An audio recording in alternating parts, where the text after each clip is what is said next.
प्रेम की ओली कहानी मुंशी प्रेमचंद की। गंगी का 17वां साल था पर वह 3 साल से विधवा थी और जानती थी कि मैं विधवा हूँ, मेरे लिए संसार के सुखों के द्वार बंद हैं। फिर वह क्यों रोए और क्यों कल्पे? मेले से सभी तो मिठाई के दाने और फूलों के हार लेकर नहीं लौटते। कितनी ही का तो मेले की सजी दुकानें और उन पर खड़े नर नारी देखकर ही मनोरंजन हो जाता है। गंगी खाती पीती थी, हंसती बोलती थी। किसी ने उसे मुंह लटकाए अपने भाग्य को रोते नहीं देखा। घड़ी रात को उठकर गोबर निकालकर गाय बैलों को सानी देना, फिर उपले पातना उसका नित्य का नियम था। तब वो अपने भैया को गाय आने के लिए जगाती थी, फिर कुएं से पानी लाती, चौके का धंधा शुरू हो जाता। गांव की भावजें उससे हंसी करती, पर एक विशेष प्रकार की हंसी छोड़कर सहेलियां ससुराल से आकर उससे सारी कथा कहती। पर एक विशेष प्रसंग बचाकर सभी उसके वक्तव्य का आदर करते थे। जिस छोटे से अपराध के लिए उसकी भावज पर घुड़कियां पड़ती, उसकी माँ को गालियां मिलती, उसके भाई पर मार पड़ती, वह उसके लिए क्षम्य था। जिसे ईश्वर ने मारा है उसे क्या कोई मारे। जो बातें उसके लिए वर्जित थी उनकी और उसका मन ही न जाता था, उसके लिए उसका अस्तित्व ही न था। जवानी के इस उमड़े हुए सागर में मतवाली लहरें न थी, डरावनी गरज न थी, अचल शांति का साम्राज्य था। होली आई, सबने गुलाबी साड़ियाँ पहनी। गंगी की साड़ी न रंगी गई। माँ ने पूछा, बेटा तेरी साड़ी भी रंग दूँ? गंगी ने कहा, नहीं अम्मा, यूं ही रहने दो। भावज ने फाग गाया, वह पकवान बनाती रही। इसी में आनंद था। तीसरे पर दूसरे गांव के लोग होली खेलने आए। यह लोग भी होली लौटाने जाएंगे। गांव में यही परस्पर व्यवहार है। मेको महतो ने भंग बनवा रखी थी। चरस गांजा मासूम सब कुछ लाए थे। गंगी ने भंग पीसी थी, मीठी अलग बनवाई थी, नमकीन अलग उसका भाई पिलाता था। वह हाथ धुलाती थी, जवान सिर नीचा किए पीकर चले जाते। बूढ़े गंगी से पूछ लेते, अच्छी तरह हो ना बेटी? या चुहल करते, क्यों री गंगिया, भावज तुझे खाना नहीं देती क्या, जो इतनी दुबली हो गई है? गंगिया हंस कर रह जाती। देह क्या उसके बस की थी। न जाने क्यों वह मोटी हुई थी। भंग पीने के बाद लोग फाग गाने लगे। गंगिया अपनी चौखट पर खड़ी सुन रही थी। एक जवान ठाकुर गा रहा था। कितना अच्छा स्वर था, कैसा मीठा! गंगिया को बड़ा आनंद आ रहा था। माँ ने कई बार पुकारा, सुन जा, वह न गई। एक बार गई भी तो जल्दी से लौट आई। उसका ध्यान उसी गाने पर था। न जाने क्या बात उसे खींचे लेती थी, बांधे लेती थी। जवान ठाकुर भी बार बार गंगिया की ओर देखता और मस्त होकर गाता। उसके साथ वालों को आश्चर्य हो रहा था, ठाकुर को यह सिद्धि कहाँ मिल गई। वह लोग विदा हुए तो गंगिया चौखटे पर खड़ी थी। जवान ठाकुर ने भी उसकी ओर देखा और चला गया। गंगिया ने अपने बाप से पूछा, कौन गाता था दादा? मेकू ने कहा, कोटार के बुद्धू सिंह का लड़का है, गरीब सिंह। बुद्ध रीति व्यवहार में आते जाते थे। उनके मरने के बाद अब वही लड़का आने जाने लगा। गंगी, यह तो पहले पल आया है। मेकू, हाँ, और तो कभी नहीं देखा। मिजाज बिल्कुल बाप सा है और वैसी मीठी बोली है। घमंड तो छू नहीं गया। बुद्ध के बखार में अनाज रखने को जगह न थी। पर चमार को भी देखते तो पहले हाथ उठाते। वही इसका स्वभाव थे। गोरू आ रहे थे। गंगी पगैया लेने भीतर चली गई। वही स्वर उसके कानों में गूंज रहा था। कई महीने गुजर गए। एक दिन गंगी गोबर पात रही थी। सहसा उसने देखा, वही ठाकुर सिर झुकाए द्वार पर सेचला जा रहा है। वह गोबर छोड़कर उठ खड़ी हुई। घर में कोई मर्द न था। सब बाहर चले गए थे। यह कहना कई महीने गुजर गए। एक दिन गंगी गोबर पात रही थी। सहसा ने देखा, वही ठाकुर सिर झुकाए द्वार पर से चला जा रहा है। वह गोबर छोड़कर उठ खड़ी हुई। घर में कोई मर्द न था। सब बाहर चले गए थे। यह कहना चाहती थी, ठाकुर बेटो पानी पीते जाओ, पर उसके मुंह से बात न निकली। उसकी छाती कितने जोर से धड़क रही थी। उसे एक विचित्र घबराहट होने लगी। क्या करें, कैसे उसे रोक लें, ऐसा उसके मन में विचार आ रहा था। गरीब सिंह ने एक बार उसकी ओर ताका और फिर आंखें नीची कर ली। उस दृष्टि में क्या बात थी कि गंगी के रोए खड़े हो गए। वह दौड़ी घर में गई और माँ से बोली, अम्मा वह ठाकुर जा रहे हैं। गरीब सिंह माँ ने कहा, किसी काम से आए होंगे। गंगी बाहर गई तो ठाकुर चला गया था। वह फिर गोबर पाथने लगी, पर उपले टूट फूट जाते थे। आप ही आप हाथ बंद हो जाते, मगर फिर चौंक कर पाथने लगती, जैसे कहीं दूर से उसके कानों में आवाज आ रही हो। वही दृष्टि आंखों के सामने थी। उसमें क्या जादू था, क्या मोहिनी थी। उसने अपनी मूक भाषा में कुछ कहा। गंगी ने भी कुछ सुना।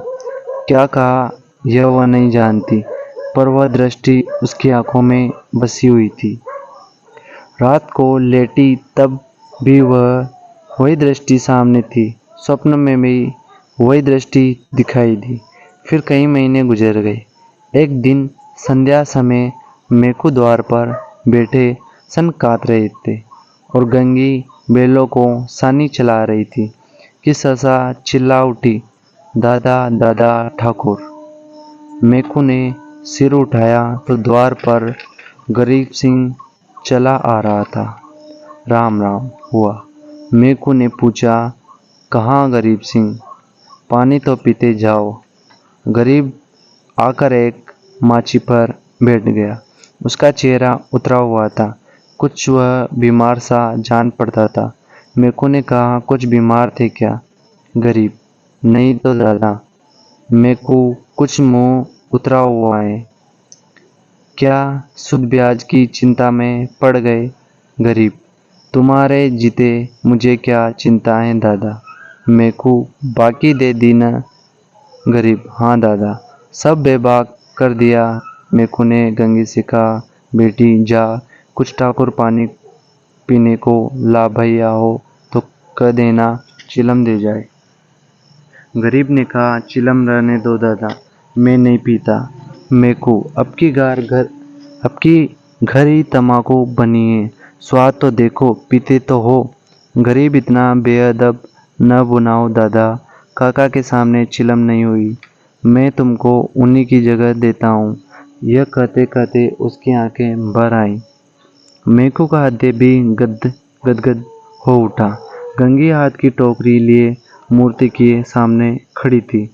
उसकी सारी चेतना, सारी भावना गरीब सिंह की बातों की ओर खिंची हुई थी। उसमें और कुछ सोचने की और कुछ करने की शक्ति न थी। ओह, कितना नम्रता है, कितनी सज्जनता, कितना अदब। मेकू ने फिर कहा, सुना नहीं बेटी, जाकर कुछ पानी पीने को लाओ। गंगी चौंक पड़ी, दौड़ी हुई घर में आई, कटोरा मांजा, उसमें थोड़ी सी राब निकाली, फिर लोटा गिलास मांजकर शरबत बनाया। माँ ने पूछा, कौन आया है गंगिया? गंगी, वह है ठाकुर गरीब सिंह। दूध तो नहीं है अम्मा, रस में मिला देती। माँ, है क्यों नहीं? हाड़ी में देख।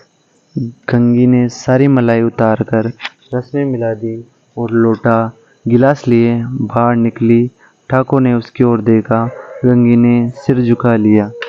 यह संकोच उसमें कहाँ से आया? ठाकुर ने रस लिया और राम राम करके चला गया। मेकू बोला, कितना दुबला हो गया है। गंगी बीमार है क्या? मेकू, चिंताएं और क्या, अकेला आदमी है, इतनी बड़ी गृहस्थी क्या करें। मेकू, चिंताएं और क्या, अकेला आदमी है, इतनी बड़ी गृहस्थी क्या करें।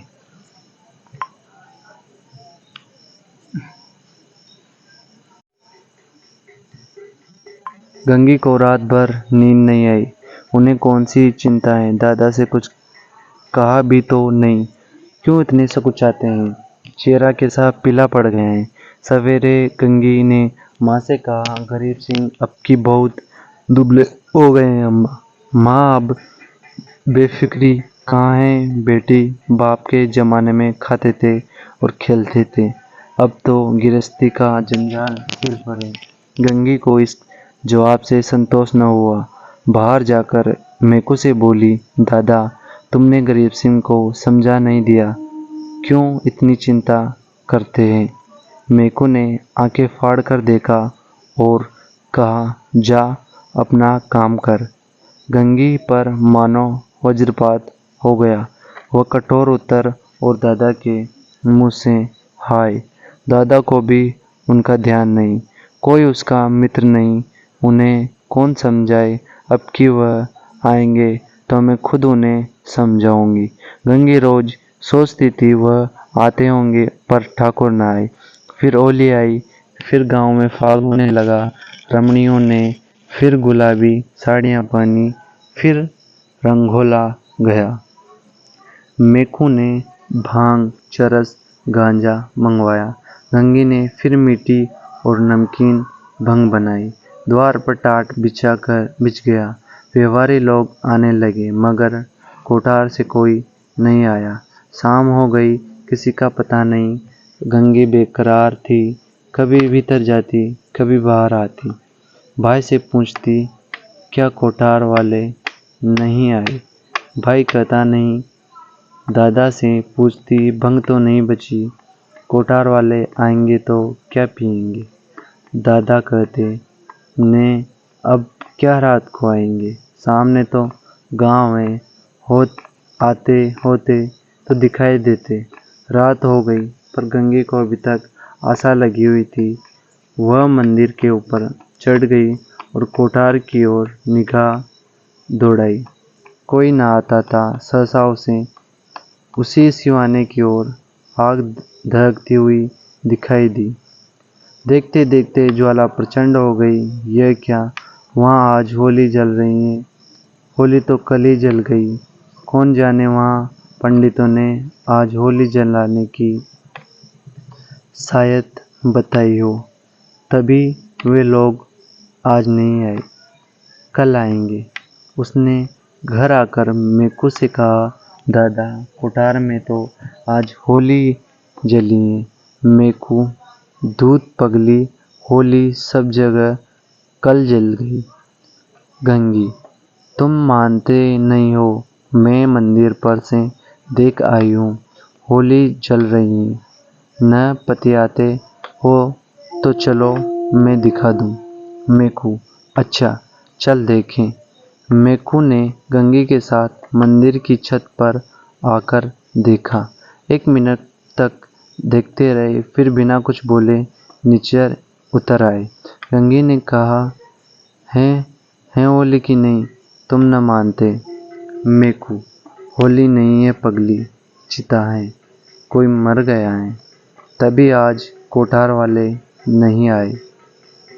गंगी का कलेजा धक से हो गया।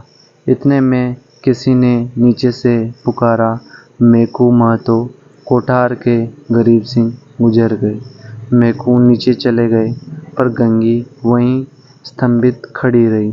कुछ खबर न रही, मैं कौन हूँ, कहाँ हूँ। मालूम हुआ जैसे गरीब सिंह उस सुदर चिता से निकलकर उसकी ओर देख रहा है। वही दृष्टि थी, वही चेहरा, क्या उसे वह भूल सकती थी? उस दिवस से फिर कभी होली देखने नहीं गई। होली हर साल आती थी, हर साल उसे उसी तरह भंग बनती थी, हर साल उसी तरह फाग होता था, हर साल अबीर गुलाल उड़ती थी, पर गंगी के लिए होली सदा के लिए चली गई। प्रेम की ओर दोस्तों, अगर आपको ये कहानी अच्छी लगी तो वीडियो को लाइक करें और चैनल को सब्सक्राइब करें इसी तरह की वीडियो देखने के लिए।